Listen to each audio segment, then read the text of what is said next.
ഇതിൻ്റെ സിനിമയിൽ വളരെ കാതലായിട്ടുള്ള ഒരു പോർഷനുണ്ട്. അതെന്താണെന്ന് എനിക്ക് പറയാൻ പറ്റില്ല, കാരണം എനിക്ക് അറിഞ്ഞൂടാ.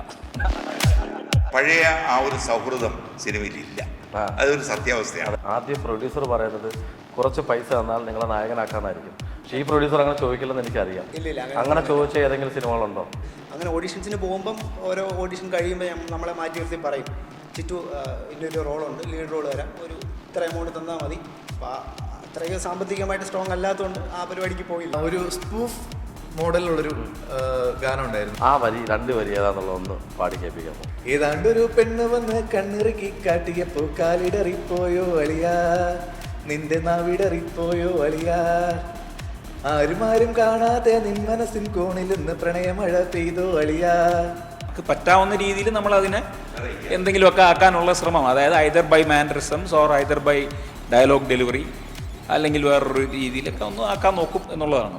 പക്ഷെ ഇതിനകത്ത് ഞാൻ ഭയങ്കര വ്യത്യസ്തമായിട്ട് ഒരു പരിപാടി ചെയ്തു വെച്ചിട്ടുണ്ട്. പുള്ളി ഷർട്ടിടാതെ ക്രിക്കറ്റ് കളിച്ച ആദ്യത്തെ ഞാൻ പത്രത്തിൽ വായിച്ചിട്ടുണ്ട്. ഷർട്ടിടാതെ ക്രിക്കറ്റ് കളിച്ച് ഫേമസ് ആയ ആള്. നമുക്ക് അദ്ദേഹത്തിന് അറിയാവുന്ന ഇപ്പോൾ പ്രൊഡ്യൂസറായിട്ട് മാത്രമാണ്, പിന്നെ ഓഫ് കോഴ്സ് ഇപ്പോൾ നടനുമാണ്. ഇത് കൂടാതെ അദ്ദേഹം വലിയ റിയൽ എസ്റ്റേറ്റ് ഏജന്റ് ആണെന്നുള്ളത് പലർക്കും അറിയില്ല. അതുമാത്രമല്ല ഒരു ചെറിയ കോഴി കൂടിയാണ്. സോറി. ഹായ്, ഹലോ, നമസ്കാരം. മൂവികളുടെ മിനി സ്ക്രീനിലേക്ക് സ്വാഗതം. നമ്മൾ മിനി സ്ക്രീനിലെ കുറേ താരങ്ങൾ നമ്മൾ പരിചയപ്പെടുത്തിയിട്ടുണ്ട്, സീരിയൽ രംഗത്തുള്ള ആൾക്കാരെ നമ്മൾ പരിചയപ്പെടുത്തിയിട്ടുണ്ട്. പക്ഷേ ഇന്ന് എന്നോടൊപ്പം ഉള്ളത് ഒരു കൂട്ടം ചെറുപ്പക്കാർ, അത് കൂട്ടത്തിൽ തന്നെ ചെറുപ്പക്കാരാണ്, പക്ഷേ അവർ മോസ്റ്റ് സീനിയേഴ്സാണ്, സിനിമാ സീരിയലിൽ തിളങ്ങി നിൽക്കുന്ന ആൾക്കാരാണ്. ഞാനിപ്പോൾ ഇരിക്കുന്നത് പട്ടം സിനിമയുടെ ഒരു പ്രൊമോഷനുമായിട്ടാണ്. അപ്പോൾ നമ്മൾ തീർച്ചയായിട്ടും നമ്മുടെ ഈ ഒരു മേഖലയിൽ മിനി സ്ക്രീനിൽ നമ്മൾ സിനിമയുടെ പ്രൊമോഷൻസ് അധികം കാണിച്ചിട്ടില്ല എങ്കിൽ പോലും നമ്മളിപ്പോൾ കുറേ കൂട്ടുകാരടുത്താണ് ഇരിക്കുന്നത്. അപ്പോൾ പട്ടം സിനിമയുടെ വിശേഷങ്ങളും അതിൽ കുറച്ച് ഫണ്ണായിട്ടുള്ള കാര്യങ്ങളൊക്കെ ഉണ്ട്. അപ്പോൾ നമുക്ക് ഇവരെല്ലാം സ്വാഗതം ചെയ്യാം. അപ്പോൾ എല്ലാവർക്കും ചേട്ടാ നമസ്കാരം. നമസ്കാരം. നമസ്കാരം. ബാലാജി ചേട്ടൻ, അതുപോലെ തന്നെ ദിനേശ് ചേട്ടൻ, അപ്പം നമ്മുടെ ശുഭലവാൻ ചേട്ടൻ, അപ്പോൾ ഡയറക്ടറുണ്ട്, അതുപോലെ തന്നെ നമ്മുടെ ചിറ്റു അല്ലേ, ചിറ്റു ഭയങ്കര ടെൻഷനിലാണ്. അതുപോലെ മെയിൻ പറയേണ്ട ഒരാളുണ്ട്, പ്രൊഡ്യൂസർ ജസിംക, അപ്പോൾ അതുപോലെ തന്നെ എൻ്റെ കൊറിയോഗ്രാഫറൊക്കെ ഉണ്ട്. അപ്പോൾ എല്ലാവർക്കും നമസ്കാരം നമ്മുടെ ഈ ഒരു ചെറിയ വലിയ ഒരു പരിപാടിയിലേക്ക്. ചേട്ടാ സുഖമായിട്ടിരിക്കുന്നു? സുഖമായിരിക്കുന്നു. അപ്പം ഞാൻ പറഞ്ഞത്, നമ്മൾ ഈ ചില സിനിമകളിൽ നമ്മൾ ഇത്തരത്തിലുള്ള നായകന്മാരെ കാണാറില്ല, കാര്യം അവസരങ്ങൾ കൊടുക്കാറില്ല. പക്ഷേ ഇത്രയും മോസ്റ്റ് സീനിയേഴ്സിൻ്റെ കൂടെ ഒരു ചെറുപ്പക്കാരൻ അഭിനയിക്കുമ്പോൾ ആ ഒരു പട്ടം സിനിമയെക്കുറിച്ച് ഇങ്ങനൊരു ആക്ടർ വരുമ്പോൾ ഉള്ള ഒരു എക്സ്പീരിയൻസ്, അതിനുശേഷം ബാക്കി വിശേഷങ്ങളിലേക്ക് പോകാം. ചേട്ടനെ തുടങ്ങാം. ആദ്യം അനീഷിനോട് വലിയൊരു താങ്ക്സ് പറഞ്ഞു. കാരണം ഞങ്ങളെയൊക്കെ ചെറുപ്പക്കാരെന്ന് വിളിച്ചല്ലോ.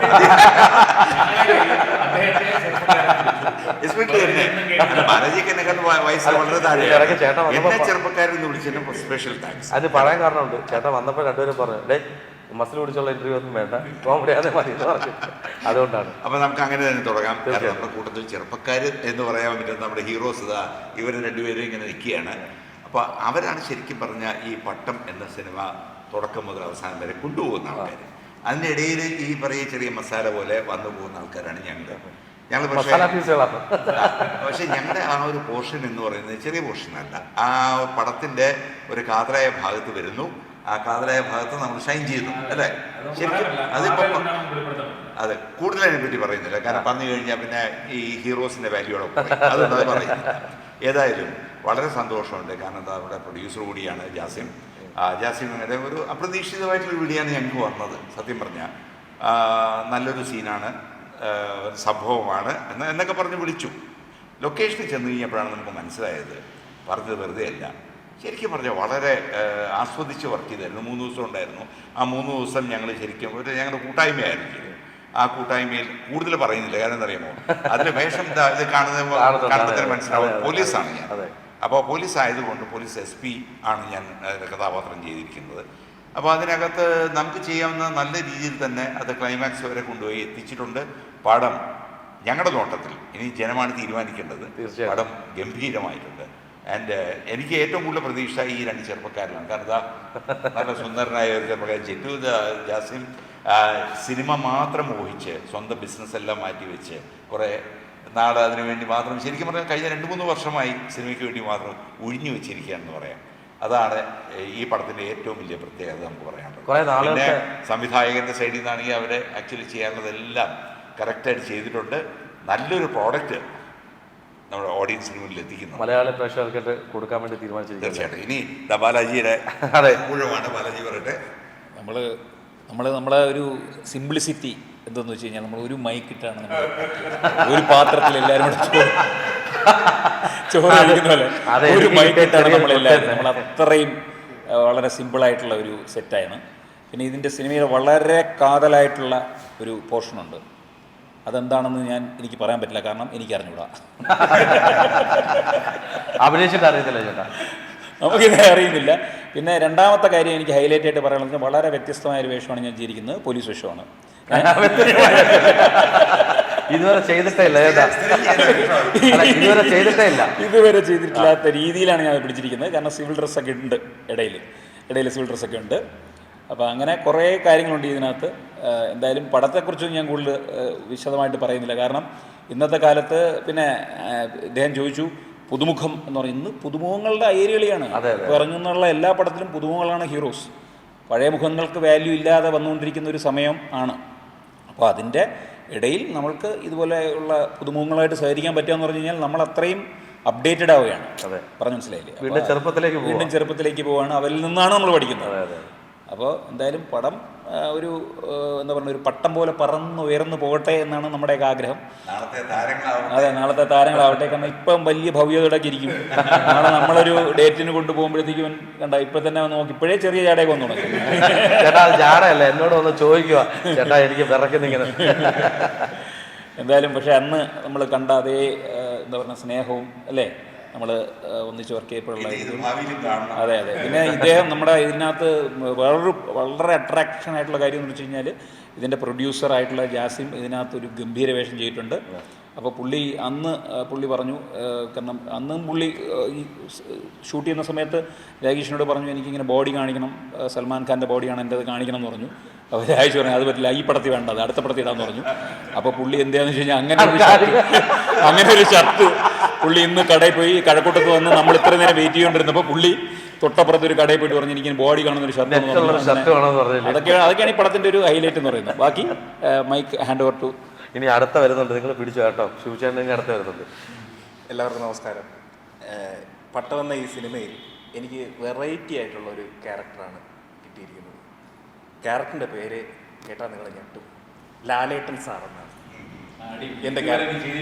അതെ, ലാലേട്ടൻ സാർ ജീവിതത്തിൽ ചെയ്തിട്ടില്ല. അല്ല, ഈ ലാലേട്ടൻ്റെ അല്ല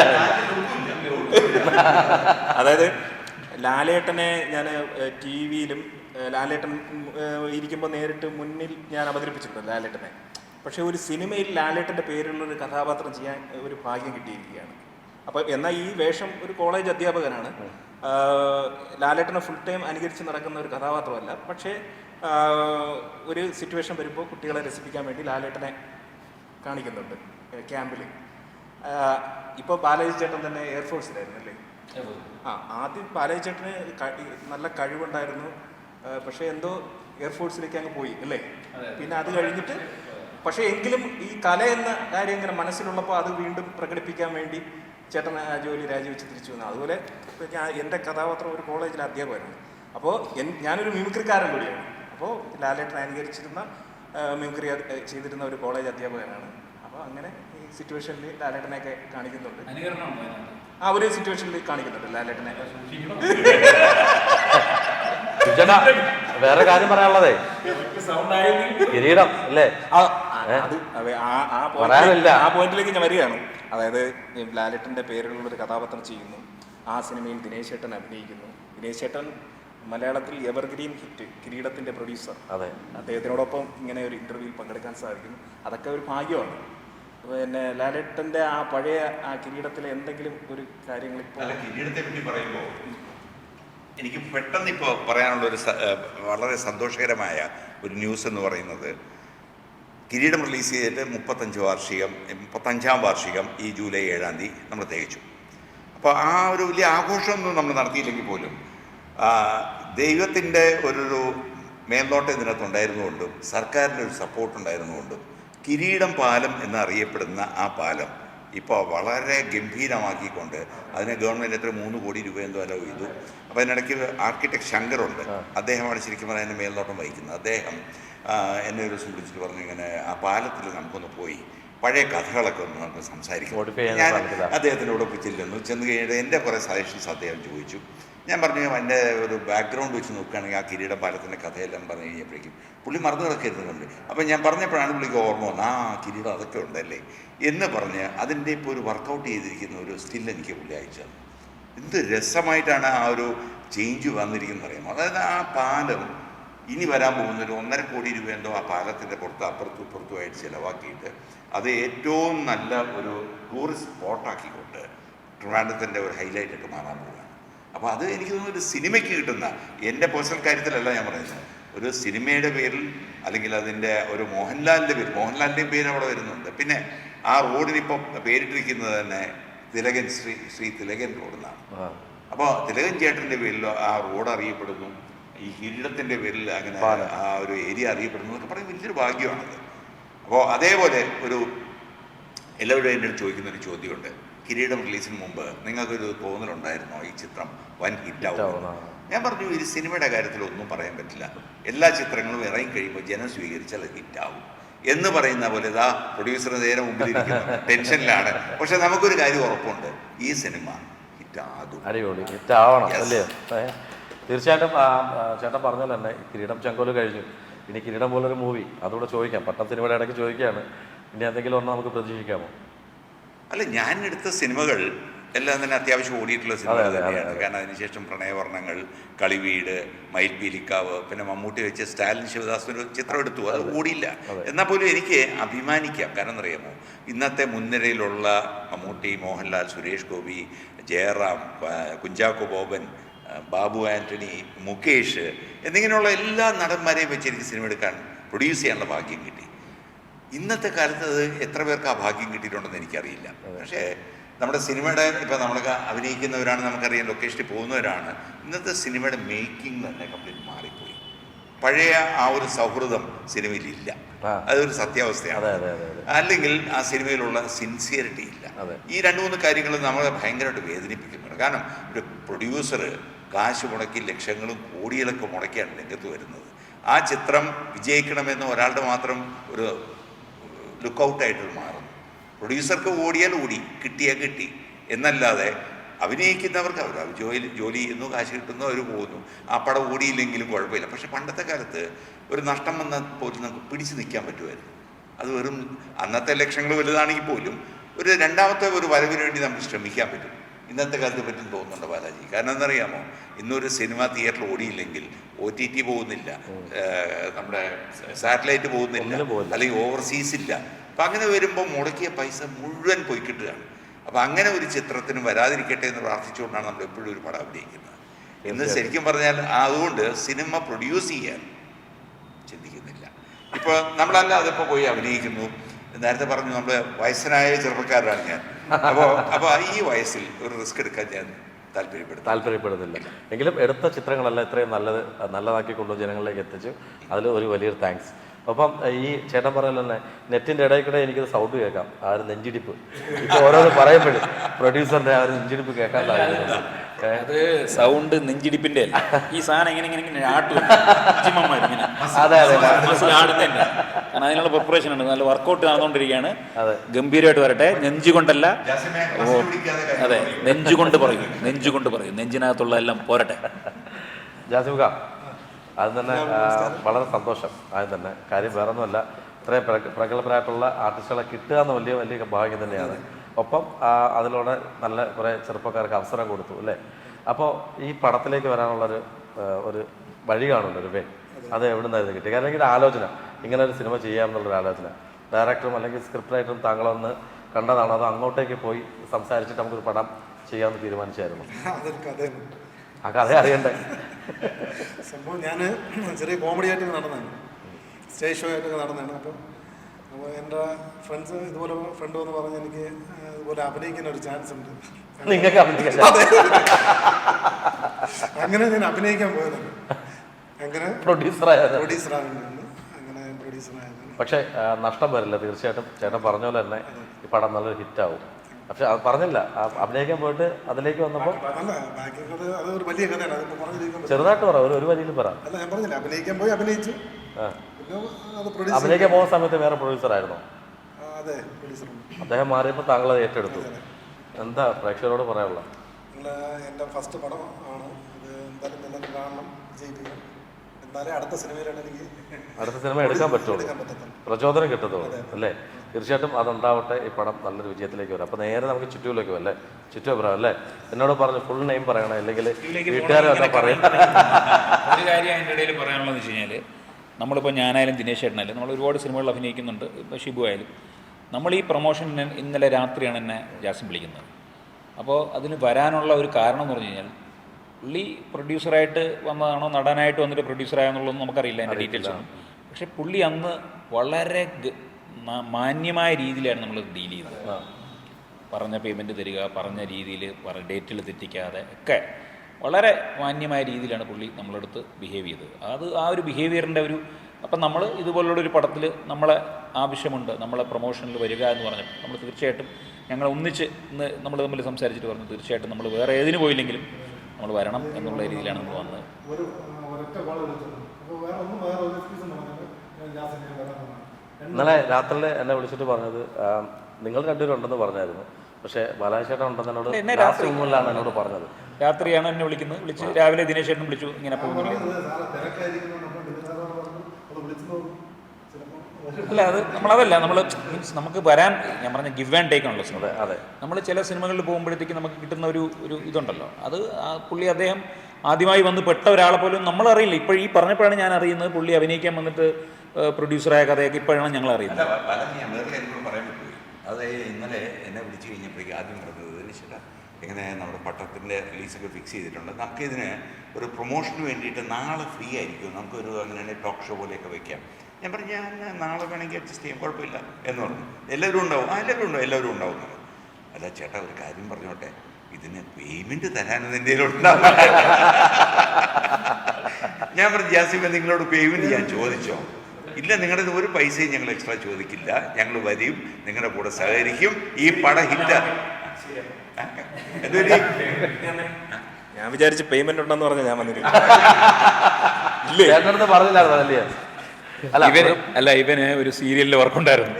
അപ്പോൾ ഇവൻ പെട്ടെന്ന് അത് കളഞ്ഞിട്ടായി വന്നത്, കാരണം അവിടെ പേയ്മെന്റ് ഉണ്ട്, അതിനേക്കാളും കിട്ടുന്നതായിരുന്നു. അല്ല, ഈ സിനിമ വിജയിച്ചാൽ എല്ലാവർക്കും പ്രയോജനങ്ങളായിരിക്കും ഉറപ്പായിട്ടും.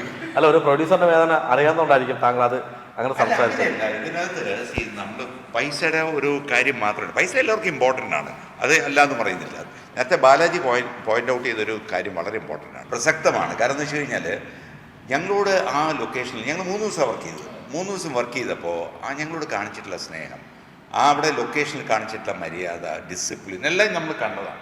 അപ്പോൾ ആ ഷൂട്ടിംഗ് വളരെ ഗംഭീരമായിട്ട് നടക്കുന്ന ഒരു പുതിയൊരു പ്രൊഡ്യൂസറാണെന്നൊരു ഫീലിംഗ് പോലും ആ ലൊക്കേഷൻ ഞങ്ങൾക്ക് തോന്നിയില്ല. പിന്നെ അഭിനയിക്കുന്നുണ്ട്, അതിൻ്റെ കൂട്ടത്തിൽ തമാശയൊക്കെ പറഞ്ഞ് നമ്മുടെ കൂട്ടത്തിലുണ്ട്. അങ്ങനെ ഒരു മനുഷ്യൻ റിലീസ് സമയത്ത് അദ്ദേഹത്തിൻ്റെ കൂടെ നമ്മൾ നിന്നില്ലെങ്കിൽ പിന്നെ ഈ ഇൻഡസ്ട്രിയിൽ നമ്മൾ നിൽക്കാൻ യോഗ്യതയില്ല. സംഭവം അത് കറക്റ്റാണ് ചേട്ടൻ പറഞ്ഞത്. അതുകൊണ്ട് മാത്രമാണ്. അപ്പോൾ ഇനി ഈ ഒരു സിനിമയുടെ വിജയം നമ്മൾ ഏറ്റവും കൂടുതൽ ഇദ്ദേഹത്തെക്കാട്ടും കൂടുതൽ പ്രാർത്ഥിക്കുന്ന ഒരാളാണ് ഞാൻ. ബാലാജി അതുപോലെ തന്നെ, ഷിബു അതുപോലെ തന്നെ. ഈ ചെറുപ്പക്കാർ ഇവരെ സംബന്ധിച്ച് ഈ പടം ഹിറ്റായാൽ മാത്രമേ ഫ്യൂച്ചറുള്ളൂ. അപ്പോൾ ഈ ചിത്രം പറയൂ CHITTU ആണോ? ചിറ്റു അല്ലേ? എവിടെ സ്ഥലം? കോട്ടയം. എൻ്റെ അടുത്ത് ആദ്യം വന്ന് എന്താണ് പറഞ്ഞത് ചേട്ടാ, എനിക്ക് എന്ത് പറയണമെന്ന് എനിക്ക് അറിയാൻ വയ്യ. എന്താണ് ഇന്റർവ്യൂ ആയിട്ടല്ലേ നമ്മൾ എടുക്കുന്നത്? ചുറ്റി ഇവരോട് അഭിനയിച്ചപ്പോഴുള്ള എക്സ്പീരിയൻസ് എന്ന് പറയാമോ? അടിപൊളി ഒരു എക്സ്പീരിയൻസ് ആയിരുന്നു. ഡയറക്ടർ സാർ എല്ലാത്തിനും കൂടെ ഉണ്ടായിരുന്നു. ടേക്കൊക്കെ എടുക്കുന്ന സമയത്ത് ചെറിയ ടെൻഷനും കാര്യങ്ങളൊക്കെ ഉള്ളപ്പം വിളിച്ചുകൊണ്ട് പോയി മാറ്റി നിർത്തി സംസാരിക്കും, എന്താണ് പ്രശ്നം, അടിപൊളിയായിട്ട് ചെയ്യും, ഒരു കുഴപ്പമില്ല എന്ന് പറഞ്ഞ് ഫുൾ സപ്പോർട്ടായിരുന്നു. പിന്നെ ദിനേശ് ചേട്ടനും ബാലാജി ചേട്ടനും ഷിബു ചേട്ടനൊക്കെ വന്നപ്പം ഒരു സീനിയർ ആർട്ടിസ്റ്റുകളൊക്കെ ഉള്ളപ്പോൾ അവരും നമുക്ക് നല്ല സപ്പോർട്ടായിരുന്നു. ഒരു രസമായിരുന്നല്ല, പിന്നെ ഒരു ഭാഗ്യമാണ് ഇത്രയും ടാലൻറ്റഡ് ആയിട്ടുള്ള ആർട്ടിസ്റ്റുകളുടെ വർക്ക് ചെയ്യാൻ പറ്റുന്നതന്നെ വലിയൊരു കാര്യമാണ്. പിന്നെ ആദ്യത്തെ സിനിമയിൽ തന്നെ ഒരു നല്ലൊരു വേഷം കിട്ടി, അതിലും അതെ നല്ലൊരു വേഷം കിട്ടി, അതിലും ഒത്തിരി സന്തോഷം.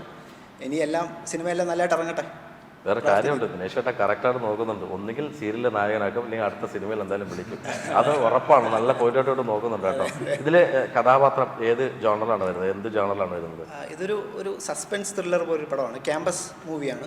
അപ്പോൾ അതിനകത്ത് എൻ്റെ ക്യാരക്ടറിൻ്റെ പേര് ഹരി എന്നാണ്. അപ്പം അങ്ങനെ കോളേജിൽ നടക്കുന്ന കുറച്ച് സംഭവങ്ങൾ, അതിൽ ഞങ്ങൾ കുറച്ച് ചെറുപ്പക്കാർ ഇൻവോൾവ് ചെയ്യുന്നു, അതിലുണ്ടാകുന്ന പ്രശ്നങ്ങൾ, അങ്ങനെ ഒരു സസ്പെൻസിലേക്ക് പോകുന്ന സംഭവം നല്ല രീതിയിൽ തന്നെ വർക്കൗട്ട് ചെയ്തിട്ടാണ് ഉള്ളതെന്നാണ് ഞങ്ങളുടെ വന്നത്. എങ്ങനെയാണെന്ന് പറയാമോ? അതായത് വന്നത് എൻ്റെ ഒരു ഫ്രണ്ട് ഉണ്ടായിരുന്നു, ഷംനാഥ് എന്നാണ് പേര്. പുള്ളി കാസ്റ്റിംഗ് ഡയറക്ടറാണ്. അപ്പോൾ ഷംനാഥ് രജീഷേട്ടൻ എൻ്റെ ഫോട്ടോസ് അയച്ചു കൊടുത്തു. അങ്ങനെ രജിഷയുടെ ഞങ്ങളെ ഒരു 2 ദിവസത്തെ ആക്ടിങ് വർക്ക്ഷോപ്പ് ഉണ്ടായിരുന്നു. അങ്ങനെ അതിലേക്ക് വിളിച്ചു. 2 ദിവസം ആക്ടിങ് വർക്ക്ഷോപ്പ് കഴിഞ്ഞപ്പം കൺഫേമായി ഇതുപോലെയാണ് ക്യാരക്ടർ, ഇതാണ് ചെയ്യാൻ പോകുന്നതെല്ലാം പറഞ്ഞു. അങ്ങനെയായിരുന്നൊരു തുടക്കം. പിന്നെ പട്ടം ടീമിൻ്റെ കൂടെ അങ്ങ് ഫുൾ ജോയിനിങ് ആയിരുന്നു. സാധാരണ നിങ്ങളെപ്പോലുള്ള ആൾക്കാർ വരുമ്പോഴേ ആദ്യം പ്രൊഡ്യൂസർ പറയുന്നത് കുറച്ച് പൈസ തന്നാൽ നിങ്ങളെ നായകനാക്കാന്നായിരിക്കും. പക്ഷേ ഈ പ്രൊഡ്യൂസർ അങ്ങനെ ചോദിക്കില്ലെന്ന് എനിക്കറിയാം. അങ്ങനെ ചോദിച്ച ഏതെങ്കിലും സിനിമകളുണ്ടോ? ഞാൻ ഒത്തിരി ഓഡീഷൻസ് ആഗ്രഹിച്ചു പോയിട്ട് ഒത്തിരി ഓഡീഷൻസിന് പോകുമായിരുന്നു. അങ്ങനെയാണ് ഈ എൻ്റെ ഫ്രണ്ടിനെ ഷംനാദിനൊക്കെ പരിചയപ്പെട്ടത്. അങ്ങനെ ഓഡീഷൻസിന് പോകുമ്പം ഓരോ ഓഡീഷൻ കഴിയുമ്പോൾ നമ്മളെ മാറ്റി നിർത്തി പറയും, ചിറ്റു ഇതിൻ്റെ റോളുണ്ട്, ലീഡ് റോൾ തരാം, ഒരു ഇത്ര എമൗണ്ട് തന്നാൽ മതി. അപ്പോൾ അത്രയും സാമ്പത്തികമായിട്ട് സ്ട്രോങ് അല്ലാത്തതുകൊണ്ട് ആ പരിപാടിക്ക് പോയില്ല. കൊടുത്താൽ സാമ്പത്തികം ഉണ്ടെങ്കിലും കൊടുക്കരുത്, നമ്മുടെ കഴിവ് നമ്മൾ കാണിക്കില്ല ചേട്ടാ, അതല്ലേ വേണ്ട. എന്തോ അങ്ങനെ കൊടുക്കാനില്ല. പിന്നെ നമുക്കിങ്ങനെ കേട്ട് പരിചയം ഉണ്ടല്ലോ, പിന്നെ പൈസ കൊടുത്ത് പോകരുതെന്നൊക്കെ ഉള്ളത്. അപ്പോൾ ആ ഒരു ചിന്തയിലൊക്കെ കൊടുക്കേണ്ടി വന്നില്ല. പട്ടത്തിലൊരു വേഷം കിട്ടുകയും ചെയ്തു. അതല്ല, റെമുനേഷനൊക്കെ തന്നോ? റെമുനേഷൻ കുഴപ്പമില്ല, ബാക്കി പടം ഇറങ്ങിയിട്ടെന്നൊക്കെ പറഞ്ഞിട്ടുണ്ട്. അതാ സാറോ ഉറപ്പായിട്ട് എടുത്തു കൊടുക്കണം. പിന്നെ അല്ല, ഒരു കണ്ടീഷൻ പറഞ്ഞിട്ടുണ്ട്, ചിറ്റു വീട്ടിൽ പോയിരുന്ന ദിവസം പ്രാർത്ഥിച്ചോ, പടം ഓടിക്കഴിഞ്ഞാൽ ബാക്കി കാശ് തരാം. അപ്പൊ പ്രാർത്ഥനയുടെ ആക്കമൊന്ന് കൂടാതെ കുറച്ചും കൂടെ നല്ലോണം പ്രാർത്ഥിക്കും. ഇനി നമ്മൾ ഈ ക്യാപ്റ്റൻ ഓഫ് ദ ഷിപ്പ് എന്നൊക്കെ പറയുന്നത് നമ്മുടെ രജീഷ് ചേട്ടാ ആദ്യം എന്നെ എവിടെ എത്തിയെന്ന് വിളിച്ചു ചോദിച്ചു. അപ്പോൾ ഞാനിങ്ങനെ വന്നുകൊണ്ടിരുന്നപ്പോൾ ഞാൻ ചോദിച്ചു, ഇതിന് ഡയറക്ടർ ഇത്രയും എളിമയോടെ സംസാരിക്കും, ഇത്രയും പ്രഗത്ഭരായിട്ടുള്ള ആർട്ടിസ്റ്റുകളെ വെച്ചിട്ട് എടുക്കുന്നു, എന്നെ വിളിച്ചിങ്ങനെ ചോദിച്ചു എവിടെ എത്തിയെന്നുള്ളത്. അപ്പോൾ സിനിമയോടുള്ള മോഹം, സിനിമ വിജയിക്കണം എന്നുള്ളൊരു മോഹം, ഒപ്പം കൂടെ നിൽക്കുന്നവരെല്ലാം നന്നാവണം എന്നുള്ളൊരു ആഗ്രഹം അല്ലേ? പറയൂ, സിനിമയെക്കുറിച്ച് പറയാം. തീർച്ചയായും നമസ്കാരം. ശരിക്കും പട്ടത്തെക്കുറിച്ച് പറഞ്ഞു തുടങ്ങിയ ഒരുപാടുണ്ട്. ഇവിടെ ഇപ്പോൾ ഇവരൊക്കെ പറഞ്ഞതുപോലെ തന്നെ വലിയൊരു യാത്രയാണ് പട്ടം. ഇത് കൃത്യമായി പറഞ്ഞു തുടങ്ങിയാൽ ഒരു 6 വർഷത്തോളം നീണ്ടൊരു യാത്രയായിരുന്നു പട്ടം. എൻ്റെ ഓർമ്മ ശരിയാണ്, 2018 ഇതിൻ്റെ എഴുത്ത് തുടങ്ങുന്നത്. 2018 ഒരു മാർച്ച് ഏപ്രിൽ സമയത്ത് ഞങ്ങളുടെ ഒരു ഫ്രണ്ട്ഷിപ്പ് സർക്കിളിൽ സാറിപ്പോൾ പറഞ്ഞ കിരീടം പാലം, ഞങ്ങളുടെയൊക്കെ ഈ കരിയറിലെ ഏറ്റവും പ്രധാനപ്പെട്ട സ്ഥലം കൂടിയാണ് ഈ കിരീടം പാലം. കാരണം ഞങ്ങൾ ഈ ഫ്രീ ടൈമിലോ സിനിമാ ചർച്ചകളായിട്ടൊക്കെ കൂടുന്നൊരു സ്ഥലമാണ് ഈ കിരീടം പാലം. അപ്പം അത്തരം സ്ഥലങ്ങളിലുള്ള ചർച്ചകളിലാണ് ഇങ്ങനൊരു കഥ രൂപപ്പെട്ട് വരികയും. അപ്പോൾ സിനിമ ഞങ്ങളുടെയൊക്കെ വലിയൊരു ആഗ്രഹമാണ്, വർഷങ്ങളായിട്ടുള്ള ആഗ്രഹമാണ്. അത് ആഗ്രഹിച്ച് നടന്ന ഒരു കൂട്ടം ചെറുപ്പക്കാർ. അപ്പോൾ ഞങ്ങൾക്കിത് എങ്ങനെ പ്രാവർത്തികമാക്കണമെന്ന കാരണം വലിയ ഇൻവെസ്റ്റ്മെൻറ്റും വലിയ സന്നാഹമൊക്കെ വേണമല്ലോ സിനിമ. പക്ഷെ ഞങ്ങളുടെ ചർച്ചകളിൽ ഓരോരോ കാര്യങ്ങളായിട്ട് ഞങ്ങളിങ്ങനെ തീരുമാനിക്കുകയും അതിലാദ്യമായിട്ട് ഞാൻ തന്നെ സ്ക്രിപ്റ്റ് ഒരു രൂപത്തിലാക്കുകയും, അപ്പോൾ തിരക്കഥ എഴുതി വലിയ പരിചയമില്ലാത്തത് കൊണ്ട് തന്നെ ഒരു കഥാകൃത്ത് ഒരു ചേച്ചി, കവിതാ വിശ്വനാഥൊരു ചേച്ചി ഞങ്ങൾക്ക് തിരക്കഥ എഴുതാൻ സഹായിക്കാനായിട്ട് വരുന്നു. അവർ തിരക്കഥ അവർ എഴുതിത്തരുന്നു.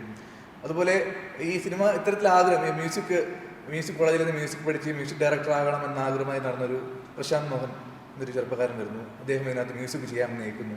ഞാൻ തന്നെ അതിലെ ഗാനങ്ങൾ എഴുതുന്നു. ആകെ 5 ഗാനങ്ങളുണ്ട്. അപ്പം അതിൽ 4 ഞാൻ തന്നെ എഴുതുന്നു. അതെ, ഒരു ഗാനം മറ്റൊരു സുഹൃത്ത് ശ്രീജിത്ത് ജെ വി എന്നൊരു സുഹൃത്ത് എഴുതുന്നു. അപ്പോൾ ഞങ്ങളതിനെ ഈണം ഇത്തരം സ്ഥലങ്ങളിൽ ഇരുന്നാണ്, പാർക്ക്, കനവക്കുന്ന്, നമ്മുടെ മാനവീയം വീതി, ഇങ്ങനെയുള്ള സ്ഥലങ്ങളിൽ ഇരുന്ന് ഈ ഗാനങ്ങളെ ട്യൂൺ ചെയ്ത് ഒരു പരുവത്തിലോട്ട് കൊണ്ടുവരുന്നു. അപ്പോൾ ഇതിന് വേണ്ടതൊരു ഇൻവെസ്റ്റ്മെൻ്റ് ആണ്.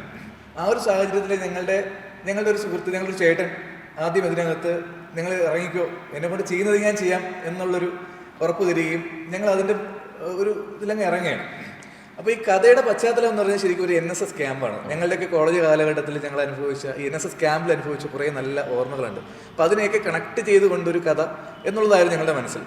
അപ്പോൾ NSS ക്യാമ്പ് ആയതുകൊണ്ട് തന്നെ നമുക്കറിയാം, ഒരു കോളേജ് ക്യാമ്പസ് എടുത്തു കഴിഞ്ഞാൽ അതിനകത്ത് ഒരുപാട് കുട്ടികളുണ്ട്. ഇവരെല്ലാവരും എല്ലാവരും ഹീറോസാണ്. ഓരോ കുട്ടിക്കും ഓരോ ആൾക്കും ഓരോ കഥകളുണ്ട്. അവരുടെ ലൈഫിൽ അവർ ഹീറോസാണ്. അപ്പോൾ അത്തരത്തിൽ നമുക്കൊരു 40ഓളം ഹീറോസിനെ വേണം, ആൺകുട്ടിയായും മെയിൽ ആൻഡ് ഫീമെയിൽ. അപ്പോൾ അതിന് വേണ്ടിയിട്ടുള്ളൊരു സെർച്ചിങ് ആയിരുന്നു പിന്നീട്.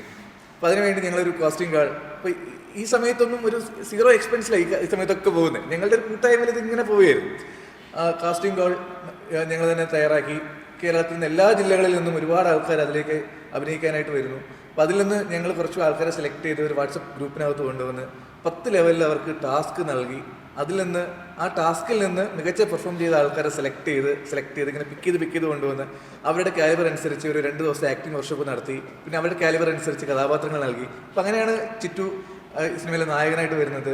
ഋഷ എന്ന കുട്ടിയാണ് ഇതിൽ നായികയായിട്ട് വരുന്നത്, മഴ എന്ന കഥാപാത്രം ചെയ്തിട്ടുണ്ട്. അപ്പോൾ ഇങ്ങനെ കഴിവുള്ള ഒരുപാട് പേര് എല്ലാ ജില്ലകളിൽ നിന്നും, എനിക്കൊന്ന് കണ്ണൂർ, കാസർഗോഡ് മുതൽ തിരുവനന്തപുരം വരെ എല്ലാ ജില്ലകളിൽ നിന്നും ഇതിനകത്ത് അഭിനയിക്കാൻ ആൾക്കാർ വന്നിട്ടുണ്ടായിരുന്നു. പക്ഷെ ഇവരാരും വലിയ സിനിമ പാരമ്പര്യ പശ്ചാത്തലമുള്ളവരല്ല. ആഗ്രഹം കൊണ്ട് നടന്നവർ, പക്ഷെ അവരുടെ കഴിവുണ്ട്. ആ കഴിവിനെ ഞങ്ങൾ ഒന്ന് പോളിഷ് ചെയ്ത് സിനിമയിലോട്ട് കൊണ്ടുവന്നു. അങ്ങനെയൊക്കെ അത് തുടങ്ങി. അപ്പോൾ ഞങ്ങൾക്ക് ആദ്യം ഇതിൻ്റെ ഇൻവെസ്റ്റ്മെൻറ്റ് ചെയ്യാനായിട്ട് ഒരു ചേട്ടൻ കൂടെ ഉണ്ടായിരുന്നു. പക്ഷേ ആദ്യത്തെ ഒരു ഷെഡ്യൂൾ കഴിഞ്ഞപ്പോൾ തന്നെ അദ്ദേഹത്തിൻ്റെ കൈ നിൽക്കാതെ പോയി. അപ്പോൾ ആ ഒരു സാഹചര്യത്തിലാണ് ഞങ്ങൾ ജസിം ചേട്ടൻ്റെ അടുത്ത് വരുന്നത്. അപ്പോൾ ഈ പറഞ്ഞ പോലെ ജസിം ചേട്ടനെ ആദ്യം ഞങ്ങൾ അഭിനയിക്കാൻ വേണ്ടിയിട്ടായിരുന്നു സമീപിച്ചതിനകത്തൊരു കഥാപാത്രം. കാരണം ഇതിനകത്ത് പ്രൊഡക്ഷൻ കൺട്രോളറായിട്ട് നിന്നതും ഞങ്ങളൊരു സുഹൃത്ത് ചേട്ടനുമാണ്, ക്ലമൻറ്റ് കുട്ടൻ എന്ന് പറയും. അദ്ദേഹം വഴിയാണ് ജസിം ചേട്ടനെ ഞങ്ങൾ പരിചയപ്പെടുന്നത്. ജസിം ചേട്ടൻ ഇതിനകത്ത് ആദ്യം അഭിനയിക്കാൻ വേണ്ടി വന്നു. എന്നിട്ടൊരു പ്രതിസന്ധിയിൽ നിൽക്കുന്ന സമയത്ത് അദ്ദേഹം ആ സിനിമ ഏറ്റെടുക്കുകയാണ് ചെയ്തത്. അപ്പോൾ ഇത്രയും ചെറുപ്പകാര്യത്തിനകത്തൊരു സിനിമ സ്വപ്നം കണ്ടിറങ്ങി, ഇത് പാതി വഴിയിൽ നിൽക്കേണ്ട, ഇത് നമുക്ക് പൂർത്തീകരിക്കണം എന്നൊരു വലിയൊരു മനസ്സോടു കൂടി ഈ സിനിമ അദ്ദേഹം ഏറ്റെടുത്ത് അത് ഇന്ന് ഇത്രയും കുറേ സ്ട്രഗിളുകൾ ഉണ്ടായിരുന്നു. ആ സ്ട്രഗിളുകളൊക്കെ അതിജീവിച്ച് ഇപ്പോൾ റിലീസിങ്ങിൻ്റെ 23-ാം തീയതി ഞങ്ങളുടെയൊക്കെ വെള്ളിയാഴ്ച, വലിയ വെള്ളിയാഴ്ചയായി മാറാൻ പോവുകയാണ്. ഞങ്ങളൊക്കെ എത്രയോ വർഷങ്ങളായി സ്വപ്നം കണ്ട് ആഗ്രഹിച്ച ആ ഒരു വെള്ളിയാഴ്ച തലവരെ മാറാൻ പോകുന്ന വെള്ളിയാഴ്ച. തീർച്ചയായും അങ്ങനെ തന്നെ പോട്ടെ, ടാഗ്ലൈൻ അങ്ങനെ തന്നെ പോട്ടെ. തീർച്ചയായും. ജൂഹി ഇതിനകത്തൊരു കഥാപാത്രം ചെയ്യുന്നുണ്ടല്ലേ? ജൂഹി ഒരു നല്ലൊരു കഥാപാത്രം ചെയ്യുന്നുണ്ട്. അതുപോലെ വിനീഷ് ബാസ്റ്റിൻ ഒരു കഥാപാത്രം ചെയ്യുന്നുണ്ട്. പിന്നെ ഈ സീനിയറായ ഇത്രയും ആർട്ടിസ്റ്റ്, ഇതിനോടൊപ്പം തന്നെ ജയൻ ചേർത്തല സാറ് ഒരു കഥാപാത്രം ചെയ്തിട്ടുണ്ടായിരുന്നു. അപ്പം ഈ സീനിയറായ ആർട്ടിസ്റ്റുകളും ഞാൻ ആദ്യം പറഞ്ഞു, ഇത്രയും 40ഓളം പുതുമുഖങ്ങളാണ്. അപ്പോൾ അവർക്കൊക്കെ കരുത്ത് നൽകിയത് ഈ സീനിയേഴ്സിൻ്റെ പെർഫോമൻസും എല്ലാ ലൊക്കേഷൻസിലും ഇവരുടെ പ്രസൻസ് ഉണ്ടായിരുന്നു. അപ്പം എല്ലാവർക്കും ഇവരുടെ ഗൈഡൻസ്, ഈ നേരത്തെ പറഞ്ഞ പോലെ ഏതെങ്കിലും ഒരു സീനിൽ ആരെങ്കിലും പാളിപ്പോകുന്ന കണ്ടു കഴിഞ്ഞാൽ ഇവരൊക്കെ ഇടപെടും, അവരെ ട്രെയിൻ ചെയ്യിപ്പിച്ച് ആത്മവിശ്വാസം നൽകി. അപ്പം അങ്ങനെ ഒരു നല്ലൊരു സിനിമയാക്കി എടുക്കാൻ എല്ലാവരും കൂടെ ഇതിനകത്ത് പരിശ്രമിച്ചിട്ടുണ്ട്. നല്ല സിനിമ തന്നെ ആയിട്ടുണ്ട് എന്നുള്ളതാണ് ഞങ്ങളുടെ വിശ്വാസം. തീർച്ചയായിട്ടും അതിന് താങ്ക്സ് പറയാൻ ഇവരോട് തന്നെയാണ്. കാര്യം വരുന്നവർക്ക് പ്രചോദനം കൊടുക്കുക എന്നുള്ളത് ചില സീനിയേഴ്സ് ചെയ്യാറില്ല. അത് എങ്ങനെ ചെയ്തു പോട്ടെ എന്നായിരിക്കും. പാട്ട് വയറിൽ അത് സംസാരിച്ചിട്ടുണ്ടായിരുന്നു. 2 പാട്ടുകൾ ഇതിനകത്ത് 5 പാട്ടുകളുണ്ടായിരുന്നു. അപ്പോൾ അത് ആദ്യം ശരിക്കും ഈ പാട്ടുകൾ 5 പാട്ട് വേണോ, ഇപ്പോഴത്തെ സിനിമയിൽ 5 പാട്ട് വേണം എന്നൊരു ചിന്തയൊക്കെ ആദ്യം വന്നതാണ്. പക്ഷേ ഞങ്ങൾക്കൊരു ആഗ്രഹമായിരുന്നു എല്ലാ ജേണറിലുള്ള പാട്ടുകൾ വേണം. അപ്പോൾ അത്തരത്തിൽ 5 ജേണറിലുള്ള പാട്ടുകളായിരുന്നു ഞങ്ങൾ ഇതിനകത്ത് കൊണ്ടുവന്നത്. അപ്പോൾ അതിൽ ഒരു സ്പൂഫ് മോഡലിലുള്ളൊരു ഗാനം ഉണ്ടായിരുന്നു. അതായത് അളിയൻ സോങ് എന്നാണ് ഞങ്ങൾ അതിനെ പേരിട്ടിരുന്നത്. ആ പാട്ട് കുറച്ച് മുന്നേ റിലീസ് ചെയ്തു, യൂട്യൂബ് റിലീസ് ചെയ്തു. റിലീസ് ചെയ്ത സമയത്ത് തന്നെ റീൽസിലൂടെ ആ ഗാനം വളരെയധികം ട്രെൻഡിങ് ആയി. ആ ഗാനത്തിൻ്റെ പല പല പോർഷൻസ് ആയിട്ടത് വളരെയധികം ട്രെൻഡിങ് ആയി. ഏകദേശം അതിൽ നിന്ന് 78 ലക്ഷത്തോളം വീഡിയോസ്, ഞങ്ങളുടെ ഏകദേശ കണക്കാണ്, 78 ലക്ഷത്തോളം വീഡിയോസ് ആ ഒരു സോങ്ങിൽ നിന്ന് റീൽസിലൂടെ വന്നതായിട്ട് നമ്മുടെ പ്രേക്ഷകർക്ക് അറിയാൻ വേണ്ടിയിട്ട്. ചിലർ കണ്ടു കാണത്തില്ലായിരിക്കാം. ആ 2 വരി ഏതാണെന്നുള്ള ഒന്ന് പാടി കേൾപ്പിക്കാമോ? അപ്പോൾ ഗാനം അത് ഇങ്ങനെയായിരുന്നു. ഏതാണ്ടൊരു പെണ്ണ് വന്ന് കണ്ണിറുക്കി കാട്ടിയപ്പോ കാലിടറിപ്പോയോ അളിയാ, നിന്റെ നാവിടറിപ്പോയോ അളിയാ, ആരും കാണാതെ നിൻ മനസ്സിൻ കോണിൽ നിന്ന് പ്രണയമഴ പെയ്തോ അളിയാ. പാടാൻ അറിയത്തില്ല, ചുമ്മാ പറഞ്ഞല്ലേ അളിയാ അളിയാ.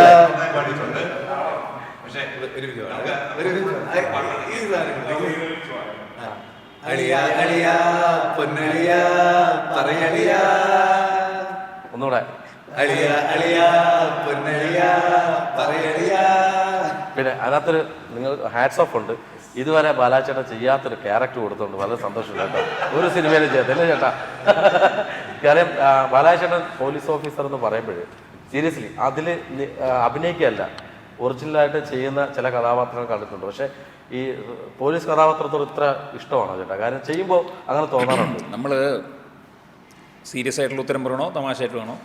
തമാശ അല്ല, തമാശ ഉത്തരം ഞാൻ പറഞ്ഞു. ബാലാജിയെ പോലീസ് വേഷത്തിന് വിളിക്കുമ്പോൾ ഏറ്റവും വലിയ ഗുണം പറഞ്ഞത് എന്താണെന്ന്. കാരണം പോലീസ് കോസ്റ്റ്യൂം തയ്ക്കേണ്ട, തയ്ച്ച് ഓൾറെഡി വീട്ടിൽ മതി. കാരണം രണ്ടാമത്തെ കാര്യം എന്ന് വെച്ച് കഴിഞ്ഞാൽ ഈ പോലീസ് വേഷം തന്നെ ഇട്ടിങ്ങനെ പോകുന്നതുകൊണ്ട് അതിൻ്റെ ഈ സ്റ്റാർ മറ്റത് മറിച്ചത് അങ്ങനത്തെ കുറേ കൺഫ്യൂഷൻ അതൊരിക്കലും വരാറില്ല. കാരണം എല്ലാത്തിലും എസ് ഐ അല്ല, ശരിയല്ലേ? ഇനി സീരിയസ് എന്നാലും ഇത് ഭയങ്കര കോമഡി ആയിപ്പോയി. ഞാനിതുവരെ യൂണിഫോം തെച്ചിട്ടില്ല. അങ്ങനെ ഒരു പല ഡിഫറെൻറ്റ്, ഞാൻ പറഞ്ഞത് ഓരോ പോലീസുകാരനും ഓരോ ഡിഫറെൻറ്റ് മനുഷ്യന്മാരാണ്. നമ്മളൊരു കോസ്റ്റ്യൂമിൽ ഇപ്പം നിങ്ങൾ ഷർട്ടും പാൻറ്റും ഇട്ട് കഴിഞ്ഞാൽ എല്ലാ സമയത്തും ഇൻ്റർവ്യൂവിൽ ഷർട്ടും പാൻറ്റും ഇട്ടാണല്ലോ വരുന്നത്. എന്താ എന്ന് ചോദിച്ചാൽ ചരിത്രമുണ്ടോ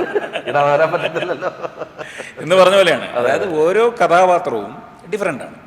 ഓരോ പോലീസുകാരനും ഓരോ മനുഷ്യരാണ്, ഓരോ മനുഷ്യരും ഡിഫറെൻ്റ് ആണ്. അതുകൊണ്ട് അതിനകത്ത് നമ്മളിപ്പോൾ ഒരു പോലീസ് കഥാപാത്രം എത്രയോ പോലീസ് കഥാപാത്രങ്ങളിൽ എത്രയോ നടന്മാരുണ്ട്, സ്വഭാവ വ്യത്യാസങ്ങളുണ്ട്. പിന്നെ നമ്മൾ ആ പോലീസുകാരൻ്റേതായിട്ടുള്ള ചില ചേർച്ചകൾ നമുക്കുള്ളതുകൊണ്ടാവാം അങ്ങനെ കണ്ടിന്യൂസ് ആയിട്ട് നമ്മൾ പോലീസ് വേഷങ്ങൾ ചെയ്യുന്നത്. അപ്പം നമ്മളത് ബോദർ ചെയ്യുന്നില്ല, നമ്മളത് ബോദർ ചെയ്യുന്ന പരിപാടിയേ അല്ല. നമ്മൾ ആ കഥാപാത്രം എന്താണെന്ന് നോക്കുന്നു, ആ കഥാപാത്രം പോലീസുകാരനാണ്, അത് രണ്ടാമതാണ് പറഞ്ഞത് പോലീസുകാരൻ. പോസിറ്റീവാണ്, നെഗറ്റീവാണ്.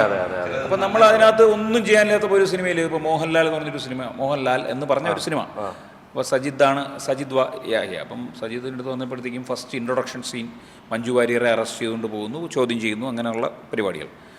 അപ്പോൾ ഞാൻ പറഞ്ഞടാ സജിദേ, അപ്പം സജിദിൻ്റെ ആദ്യത്തെ പടത്തിൽ ഞാൻ അഭിനയിച്ചിട്ടുണ്ട്, ഇടി എന്ന് പറഞ്ഞ പടത്തിലുണ്ട്. അപ്പം ഞാൻ പറഞ്ഞ പോലീസ് ചേട്ടാ എന്ത് ചെയ്യാം, ഞാൻ പറഞ്ഞ എന്ത് വെറൈറ്റി ആണെങ്കിൽ എൻ്റെ പോലീസല്ലേ, ഇനിയിപ്പോൾ എന്ത് അതിനകത്ത് കാണിച്ച് അങ്ങനെ കാര്യമായിട്ടൊന്നുമില്ല. ഞാൻ പറഞ്ഞ ഒരു കാര്യം ചെയ്യാം, തിരുവനന്തപുരത്ത് നിന്ന് വന്ന SI മുറുക്കുന്ന ആൾ മുറുക്കി പിടിക്കാം, മുറുക്കിലൂടെ ഇങ്ങനെ ഫസ്റ്റ് ഇൻട്രോഡക്ഷൻ ക്യാരക്ടറായി ഒരു സാധനമായി. മറ്റേ കോൺസ്റ്റബിളിൽ നിന്ന് മറ്റേ ഇതൊക്കെ തേച്ചുകൊണ്ടാണ് ഞാൻ നോക്കിക്കൊണ്ടിരിക്കുന്നത്. അങ്ങനെ നമുക്ക് പറ്റാവുന്ന രീതിയിൽ നമ്മളതിനെ എന്തെങ്കിലുമൊക്കെ ആക്കാനുള്ള ശ്രമം, അതായത് either by mannerisms or either by dialogue delivery അല്ലെങ്കിൽ വേറൊരു രീതിയിലൊക്കെ ഒന്ന് ആക്കാൻ നോക്കും എന്നുള്ളതാണ്. പക്ഷെ ഇതിനകത്ത് ഞാൻ ഭയങ്കര വ്യത്യസ്തമായിട്ട് ഒരു പരിപാടി ചെയ്തു വെച്ചിട്ടുണ്ട്. അത് പറയട്ടെ, അത് പറയുന്നു കാരണം അത് കാണാനെങ്കിൽ തീർച്ചയായിട്ടും അത് കാണട്ടെ. അതുപോലെ തന്നെ കൊറിയോഗ്രാഫി ചെയ്തിരിക്കുന്ന അദ്ദേഹം അല്ലേ, എത്ര 5 പാട്ടിന് അദ്ദേഹം തന്നെയാണ് ചെയ്തിരിക്കുന്നത്, 2 പാട്ടിൻ്റെ. അപ്പം ഈ കൊറിയോഗ്രാഫി നേരത്തെ എനിക്ക് പേഴ്സണലി എനിക്കറിയാം, നിങ്ങളുടെ കൂടെ ഡാൻസ് ചെയ്യുന്നവരെയൊക്കെ എനിക്കറിയാം. അപ്പോൾ ഒരു കൊറിയോഗ്രാഫർ എന്ന് പറയുമ്പോൾ നമുക്കൊരു സിനിമയിൽ ഏത് കൊറിയോഗ്രാഫറിൻ്റെ ആഗ്രഹമാണ് ഒരു സിനിമ ചെയ്യുക എന്നുള്ളത്. അപ്പോൾ ഈ സിനിമയിലേക്ക് വന്നപ്പോൾ ആ 2 പാട്ട് ചെയ്ത് കഴിഞ്ഞപ്പോൾ താങ്കൾ കൂടുതലായിട്ട് എന്തെങ്കിലും സ്റ്റഡി ചെയ്യാനായിട്ട് ട്രൈ ചെയ്തിട്ടുണ്ടോ? ഉറപ്പായിട്ട്. കാരണം എൻ്റെ ഫസ്റ്റ് മലയാളം മൂവിയായിരുന്നു. എൻ്റെ ഡാൻസ് ഒരു 50 കുട്ടികളായിരുന്നു ഇതിനകത്ത്. കോളേജ് സ്റ്റുഡൻസാണ്, പ്രൊഫഷണൽ ഡാൻസേഴ്സ് അല്ല എൻ്റെ കാര്യം. എല്ലാവരും അഭിനയം ചെയ്യാൻ വേണ്ടിയിട്ട് വന്നവരാണ്. നമുക്ക് ഡാൻസേഴ്സ് എന്ന് പറയുമ്പോൾ കൊറിയോഗ്രാഫറിന് എളുപ്പമായിരിക്കും, ഡാൻസ് അറിയാമെന്നുള്ളവർ വെച്ച് ചെയ്യുന്നത് എളുപ്പം, കാരണം നമുക്ക് നല്ല മൂവ്മെൻറ്റ്സ് എടുക്കാം. പക്ഷെ അറിയാത്തവർക്ക് ഇത്രയും ഒരുമിച്ച് ചെയ്യിപ്പിക്കണമെന്ന് പറഞ്ഞാൽ ഭയങ്കര ടാസ്ക് ആയിരുന്നു. അതും ഒരു 30-38 കുട്ടികളുണ്ടെന്ന് തോന്നുന്നു ആ മൂവിക്ക്. നമുക്ക് ആ ടൈം ക്യാമ്പിൻ്റെ അകത്ത് നടക്കുന്ന ഒരു ക്യാമ്പ് ഫയർ അളിയ സോങ്ങാണ് ചെയ്തത് ഫസ്റ്റ്. അത് എനിക്ക് എന്താ പറയുക, ഒരുപാട് പഠിക്കാൻ പറ്റുമെന്ന് പറയാം. എനിക്ക് ആ കുട്ടികളെ എങ്ങനെ ഹാൻഡിൽ ചെയ്യാൻ പറ്റും, അവർക്ക് ഈ മൂവ്മെൻറ്റ്സ് കൊടുക്കുമ്പോൾ ഒരുമിച്ച് ചെയ്യിപ്പിക്കണമല്ലോ, എല്ലാവരും ഒരേപോലെ ചെയ്യിപ്പിക്കണം. അപ്പോൾ അത് വന്നിട്ട് 1 ഡേ റിഹേഴ്സൽ കൊടുത്തെന്ന് തോന്നുന്നു. 1 ഡേ റിഹേഴ്സൽ കൊടുത്ത് സെക്കൻഡ് നൈറ്റ് ഷൂട്ടായിരുന്നു. നല്ല എക്സ്പീരിയൻസ് ആയിരുന്നു. അതെനിക്ക് എന്താ പറയുക, ആ സോങ്ങാണ് ഇത്രയും വ്യൂസ് പോയെന്ന് പറഞ്ഞതും എത്ര ലക്ഷം പേര് അതിനെ എടുത്ത് ചെയ്യുന്നു റീൽസ് എന്ന് പറയുമ്പോൾ എനിക്ക് കുറച്ചുകൂടെ ഹാപ്പിയാണ്. കാരണം നമ്മൾ അതിന് വേണ്ടിയിട്ടാണല്ലോ ട്രൈ ചെയ്യുന്നത് ഈ ഫീൽഡിൽ വന്നത്. കാരണം ഒരുപാട് എല്ലാവർക്കും ചെയ്യാൻ കിട്ടാൻ ചാൻസ് കിട്ടിയത് നമുക്ക് പ്രൊഡ്യൂസറിന് പുള്ളി വന്നപ്പോഴാണ് ആ സോങ് കുറച്ച് ഇവർ ഓൾറെഡി സോങ് എടുത്തു വെച്ചായിരുന്നു. അപ്പോൾ എൻ്റെ അടുത്ത് ഡയറക്ടർ പറഞ്ഞില്ല, ഇത് ചേട്ടാ ഇത് കുറച്ചുകൂടെ നമുക്ക് ബെറ്റർ ആക്കണം, എന്ത് ചെയ്യാന്ന് പറഞ്ഞു. അപ്പോൾ പുള്ളിയും വന്നിട്ട് ഓക്കെ എന്തുകൊണ്ട് ചെയ്യാൻ റെഡി എന്നുള്ള മൈൻഡ് സെറ്റിലാണ് ആ സോങ് അന്ന് ചെയ്തത്. Very nice. Anyway try to learn more. തീർച്ചയായിട്ടും ശ്രമിക്കുക കൂടുതലായിട്ട് പഠിക്കാനായിട്ട്. ഇനിയും സിനിമയെക്കുറിച്ച് നമുക്ക് ഇനിയും ചെയ്യാനുള്ള ഇനിയും പുതിയ ആൾക്കാർ ഇനിയും വരണം. ഈ സിനിമയെക്കുറിച്ച് നമുക്ക് പറഞ്ഞിട്ട് വൈൻഡപ്പ് ചെയ്യാം. പട്ടം സിനിമയെക്കുറിച്ച് ലാസ്റ്റ് പ്രേക്ഷകരോട് എന്താ ചേട്ടാ പറയാം? ഈ പട്ടം നമ്മൾ റിപ്പീറ്റഡ് ആയിട്ട് പറയുമ്പോൾ എനിക്ക് പെട്ടെന്നൊരു ജോക്ക് ഓർമ്മ വരികയാണ്. കാരണം തമാശയായിട്ട് എടുത്താണ്. നമ്മൾ ആദ്യം വിളിച്ചപ്പോൾ ഓർമ്മയുണ്ടോ ഇതിൻ്റെ ടൈറ്റിൽ പട്ടം നല്ലായിരുന്നു, കൈറ്റ്. അപ്പം ഞാൻ വിചാരിച്ചു നമ്മളൊരു ഇംഗ്ലീഷ് പടത്തിൽ വല്ലതും ആണോ കൈറ്റ് എന്നൊക്കെ പറഞ്ഞാണ് എന്നെ വിളിച്ചത്.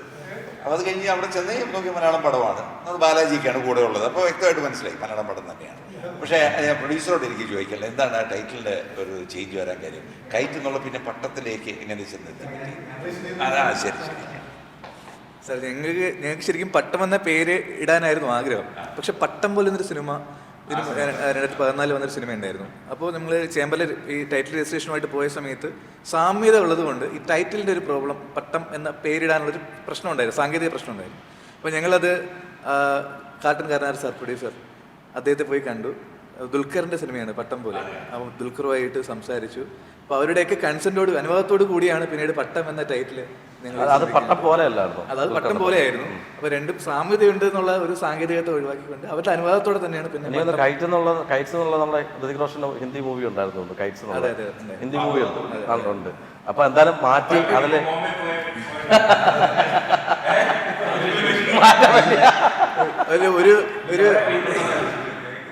അതിൽ ഒരു കാര്യം ഇതിനിടയ്ക്ക് ഞങ്ങളുടെ ഫ്രണ്ട് സർക്കിൾ വന്ന ചെറിയ ഈ ഫണ്ണി ടാക്സിനിടയിൽ വന്നൊരു സംസാരമാണ്. ഇപ്പോൾ ബാലാജി ചേട്ടനെയൊക്കെ ഞങ്ങൾക്ക് ഇതിനകത്ത് കൊണ്ടുവരണം എന്ന രീതിയിലുള്ള ചർച്ച വരുമ്പോൾ സുഹൃത്തുക്കൾ പറയായിരുന്നു, ആ സമയത്ത് ബാലാജി ചേട്ടനെ അഭിനയിച്ചുകൊണ്ടിരിക്കുന്ന സിനിമകളൊക്കെ 50 crore ആയിരുന്നു.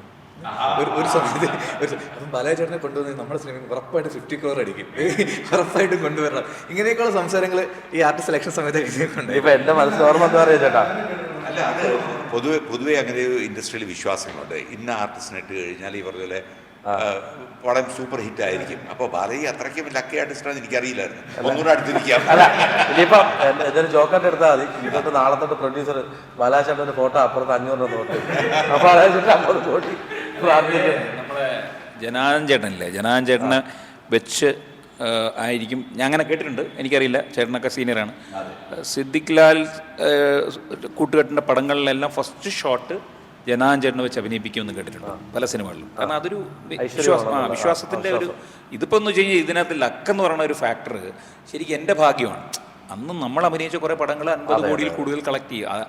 ആദ്യത്തെ 50 കോടി പടമായ ദൃശ്യത്തിൽ തൊട്ടാണ് ഇങ്ങനെ അതെങ്ങനെ ഒരു വാർത്ത വന്നു, നമ്മുടെ ഒരു സന്തോഷം. ഇപ്പോൾ അത് കഴിഞ്ഞിട്ട് 200 കോടി ആദ്യം അടിച്ച പടത്തിൽ ഞാനുണ്ട് 2018.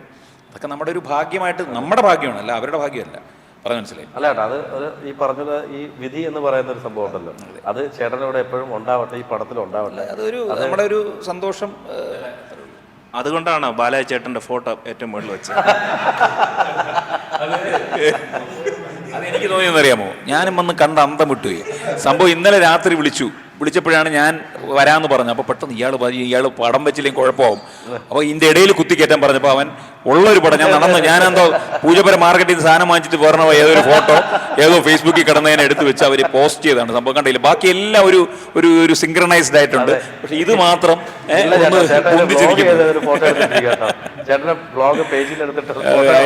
എന്താണെന്ന് എനിക്കറിയില്ല.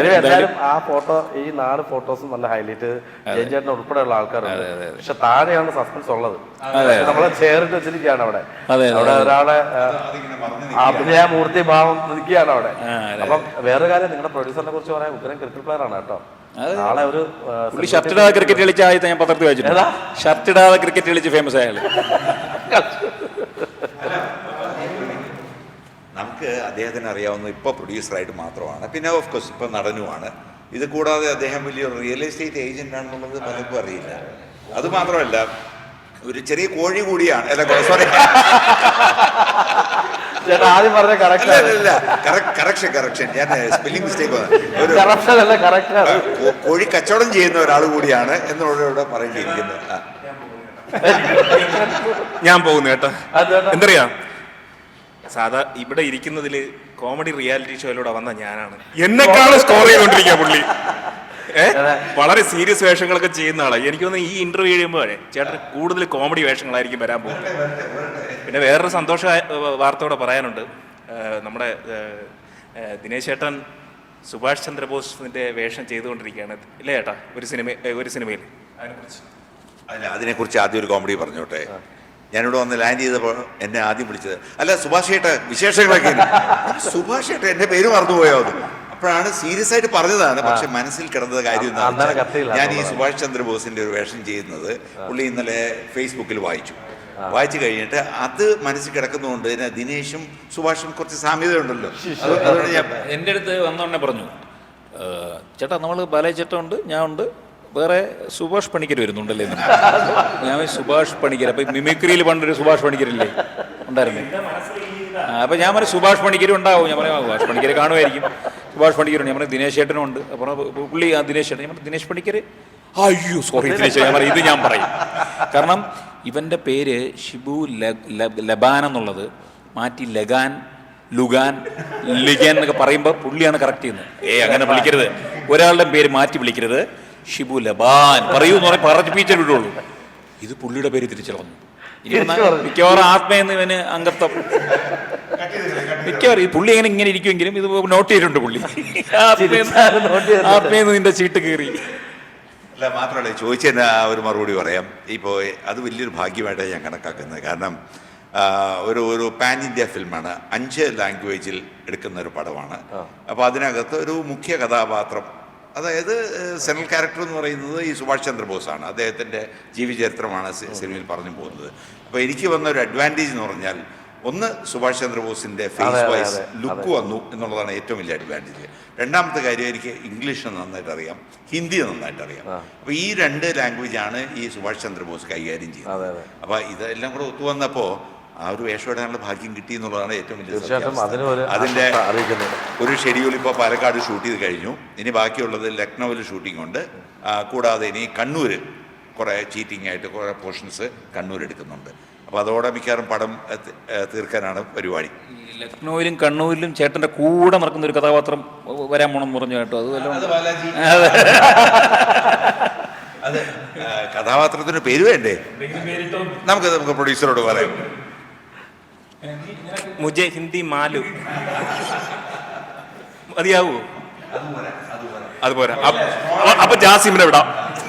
ചേട്ടാ ഇപ്പൊ ചേട്ടൻ പറഞ്ഞല്ലേ ലക്നൌവിൽ അടുത്ത് വരുമെന്ന് പറഞ്ഞത്, അത് സിനിമയിലുണ്ടോ അതോ അല്ലാതെ നമ്മുടെ ശ്രീനിവാസൻ പറഞ്ഞാൽ നന്നായിട്ട് ശ്രീനിവാസേട്ടൻ പറഞ്ഞു പപ്പടം കാച്ചും അതുപോലെ നല്ല അവിയലുണ്ടാക്കും, അവിയൽ അതുകൊണ്ട് പറഞ്ഞാണോ ലക്നൌവിൽ പോകുമെന്ന് പറഞ്ഞില്ലേ ചേട്ടൻ? ലക്നൌവിൽ അടുത്ത് ഞാൻ കാണുന്നു പറഞ്ഞില്ലേ? അല്ല ആ സിനിമയിലുണ്ടെന്ന് പറഞ്ഞില്ലേ? ശ്രീനിവാസേട്ടൻ്റെ ഓർമ്മ വന്നത്. നമ്മൾ അതിനു വേണ്ടി രണ്ടുപേരും ഇവിടെ നമ്മൾ ഇവൻ ശ്രമിച്ചു, നടന്നില്ല.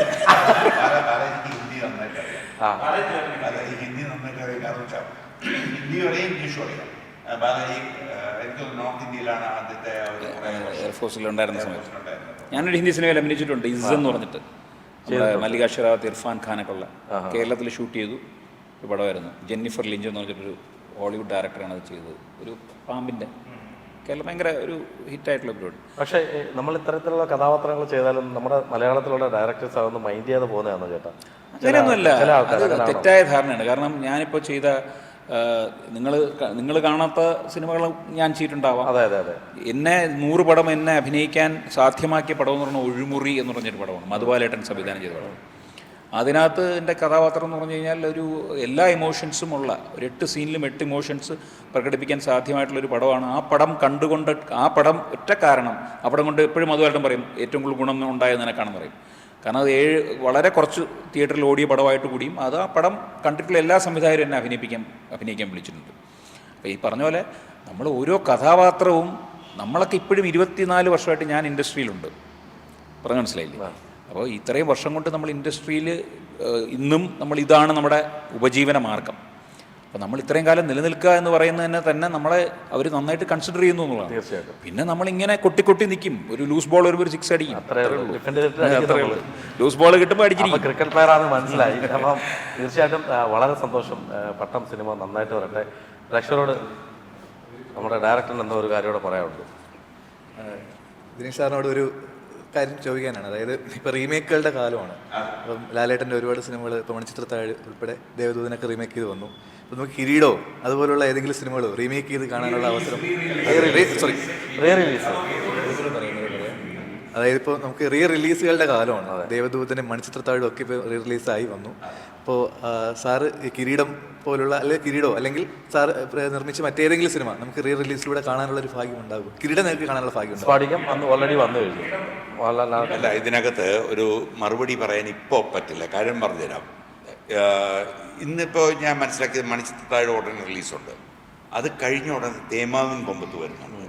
അപ്പോൾ ഈ സിനിമകളുടെയൊക്കെ ഒരു റിസൾട്ട് എങ്ങനെയായിരിക്കും എന്ന് പറയാൻ പറ്റില്ല. കാരണം ഒരു പുതുമ ആദ്യം ഫീൽ ചെയ്തപ്പോൾ ആദ്യം സ്ഫടികം നന്നായിട്ട് ഓടി. അതേപോലെ തന്നെ ഇപ്പോൾ ദേവദൂതൻ വളരെ ഭംഗിയായിട്ട് അത് സിബി മലയിൽ ഉപയോഗിച്ച ഒരു ഭാഷ എനിക്ക് ഭയങ്കര ഇഷ്ടപ്പെട്ടു. കാരണം അതിൻ്റെ ടെക്നിക്കൽ സൈഡൊക്കെ വളരെ പെർഫെക്റ്റായിട്ടാണ് ചെയ്തിറക്കിയിരിക്കുന്നത്. കുറച്ച് കാശ് മുടക്കി നല്ല രീതിയിൽ മാർക്കറ്റ് ചെയ്തിട്ടുമുണ്ട്. അപ്പോൾ ആ ഒരു ലെവലിൽ തന്നെ മണിച്ചിത്രത്താഴും വിജയിക്കും എന്ന് തന്നെയാണ് എൻ്റെ മനസ്സ് പറയുന്നത്. പിന്നീട് വരുന്ന പടങ്ങളുടെ ഒരു നിലനിൽപ്പ് കൂടി നമ്മൾ നോക്കിയിട്ട് മാത്രം പ്ലാൻ ചെയ്യുന്നതാണ് നല്ലതെന്നാണ് എൻ്റെ അഭിപ്രായം.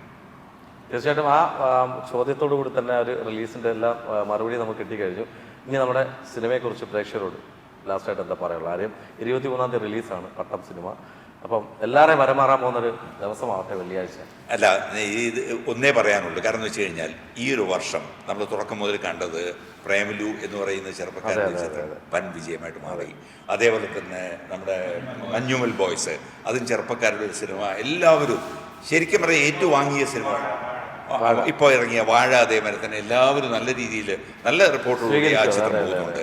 ഇതൊക്കെ കാണുമ്പോൾ ഒരു സന്തോഷം എന്താണെന്ന് വെച്ച് കഴിഞ്ഞാൽ നമ്മുടെ ചിത്രത്തിലും അതിന് പറ്റിയ ഒരു മാറ്ററുണ്ട്, ഒരു കണ്ടന്റ് ഉണ്ട്. പിന്നെ എല്ലാം നേരത്തെ ബാലാജി പറഞ്ഞുകൊണ്ട് സിനിമയുടെ തലയിലെഴുത്താണ് ഏറ്റവും ഇമ്പോർട്ടൻ്റ്. ആ തലയിലെഴുത്തുന്നത് മാറ്റുന്നതും ഉണ്ടാക്കുന്നതും എല്ലാം ഓഡിയൻസാണ്. ഓഡിയൻസ് ഈ ചിത്രം കാണാൻ അവർക്ക് തോന്നണം. അത് തോന്നാൻ വേണ്ടിയുള്ള കാര്യങ്ങളൊക്കെ പ്രൊഡ്യൂസർ ചെയ്തിട്ടുണ്ട്, ഡയറക്ടർ ചെയ്തിട്ടുണ്ട്, എല്ലാവരും ചെയ്തിട്ടുണ്ട്. പിന്നെ ഇതിൻ്റെ മ്യൂസിക് സൈഡ് ഞാൻ അറിഞ്ഞിടത്തോളം വളരെ ബ്യൂട്ടിഫുൾ ആയിട്ടുണ്ട്. ഇപ്പോൾ ഉണ്ണിമേനൻ പാടിയ നല്ലൊരു പാട്ടുണ്ട്. അപ്പം എല്ലാം കൊണ്ടും ഇത് ആൾക്കാർക്ക് കാണണം എന്ന് തോന്നുന്ന രീതിയിൽ മാർക്കറ്റിംഗ് സ്റ്റാർട്ട് ചെയ്തിട്ടുണ്ട്. ഇനി ഓഡിയൻസിനോട് ഒരു അഭ്യർത്ഥനയേ ഉള്ളൂ, ഈ ചിത്രം നിങ്ങൾക്ക് വേണ്ടി സമർപ്പിക്കുകയാണ്. നിങ്ങളിത് കാണണം, വിജയിപ്പിക്കണം. തീർച്ചയായിട്ടും Vishu all the very best. One of the best feel good movie ആവട്ടെ ഇത് എന്ന് ആത്മാർത്ഥമായിട്ട് പ്രാർത്ഥിക്കുന്നു. അപ്പോൾ നമ്മൾ ഇത്രയും നേരം കണ്ടത് പട്ടം സിനിമയുടെ വിശേഷങ്ങളാണ്. അപ്പോൾ തീർച്ചയായിട്ടും വരുന്ന 23-ാം തീയതി റിലീസാണ്. എല്ലാ തിയേറ്ററിലും കേരളത്തിലുടനീളം തിയേറ്ററിലൊക്കെ ഉണ്ട്. അപ്പോൾ നിങ്ങൾ ഇരികെ നീട്ടി സ്വീകരിക്കുക. പുതിയ തലമുറയുണ്ട്, അതുപോലെ തന്നെ പഴയ തലമുറയൊപ്പം കൂടെ സ്വീകരിച്ചിട്ടുണ്ട്. അപ്പോൾ തീർച്ചയായിട്ടും ഇവരെല്ലാം ഒരു കൈ കൊണ്ട് അല്ലെങ്കിൽ നമ്മൾ ഇരുകൈ കൊണ്ട് സ്വീകരിച്ചുകൊണ്ട് തന്നെ നമുക്ക് പട്ടം ഈ വരുന്ന 23-ാം തീയതി നമുക്ക് തിയേറ്ററിൽ കാണാം. അപ്പോൾ എല്ലാവർക്കും ഒരിക്കൽ കൂടി Vishu all the very best. അപ്പം പട്ടം പോലെ പറക്കട്ടെ. Thank you so much. ഉയരട്ടെ. ഉയരട്ടെ.